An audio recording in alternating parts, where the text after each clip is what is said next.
కోర్టులో status quo ఉన్న స్థలాన్ని బతుకమ్మ కుంట పేరుతో కబ్జా చేశారని ఎడ్ల సుధాకర్ రెడ్డి అన్నారు. కాంగ్రెస్ సీనియర్ వి హనుమంతరావుపై అమర్పేట్ పోలీస్ స్టేషన్లో ఫిర్యాదు చేస్తే తన ఇంటి చుట్టూ పోలీసులు మోహరించడం ఏంటని ప్రశ్నించారు. కోర్టుపై గౌరవం ఉందని, తనకు న్యాయం జరుగుతుందని ఆశాభావం వ్యక్తం చేశారు. ఆయన నిన్న సాయంత్రము హైడ్రా సీఎం గారితో ఉన్న భూమిలో 563/1 బాగంబర్పేట విలేజ్ లో ఉన్న భూమిలో 7 ఎకరాల భూమిలో హైడ్రా సీఎం గారితో బతుకమ్మ కుంట పేరుతోటి ఒక కుంటను తయారు చేసి దాన్ని ఓపెనింగ్ చేసినారు. దాంట్లో వాళ్ళు మాట్లాడిన తీరు చూస్తా ఉంటే అసలు మన ప్రభుత్వం ఉందా ఏముందా అనేది ఒక ఆశ్చర్యకరంగా ఉంది.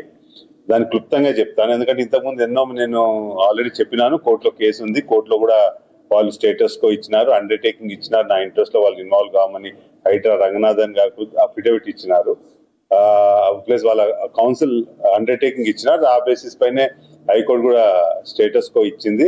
సబ్జెక్ట్ అది పక్కకు రినోవేషన్ ఇండిపెండెంట్ కాకుండా మీరు పక్కేండ్లు ఇండిపెండెంట్ కాకుండా అక్కడ స్టెప్ తీసుకోండి, కానీ ఆ సబ్జెక్ట్ మ్యాటర్ లో నా సిఎంఎల్ సబ్జెక్ట్ ల్యాండ్ ఉందో నాకు ఎఫెక్ట్ కాకుండా చర్యలు తీసుకోమని ఇచ్చింది. దానిపైనే చేస్తుంటే ఆయన పని చేస్తుంటే కంటెంప్ట్ చేసినాము. కంటెంప్ట్ లో కూడా మనం ఎప్పుడైతే డెక్కన్ క్రానికల్ వచ్చిందో వీళ్ళు ఓపెనింగ్ చేస్తామని వచ్చిందో ఆ ఓపెనింగ్ అనేది మేము హైకోర్టులో జడ్జిగా కోర్టులో సబ్మిట్ చేస్తే కోర్టు దాంట్లో సీరియస్ అయ్యి వాళ్ళ హైడ్రా కౌన్సిల్ అడిగింది. అది అట్లెట్లా ఓపెన్ చేస్తారంటే కౌన్సిల్ చెప్పినాడు, నో మేము ఓపెన్ చేయట్లేదు, తప్పుడు సమాచారం అని చెప్పి కోర్టుకి ఇచ్చినారు. ఇలా వీళ్ళు కోర్టును కూడా తప్పుదో పట్టిస్తా